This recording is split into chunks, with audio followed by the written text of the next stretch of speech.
How to put video in slow motion on Snapchat.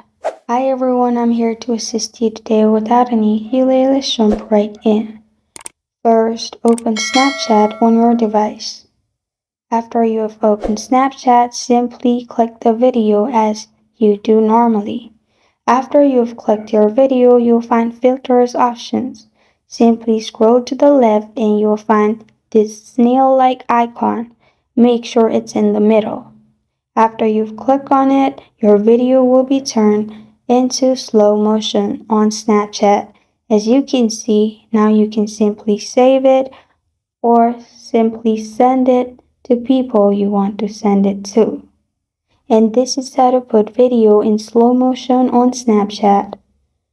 Thank you for joining me today. If this video helps you out, please leave a like and subscribe for more. Got a question or want to suggest a topic? Comment below. Thank you for watching.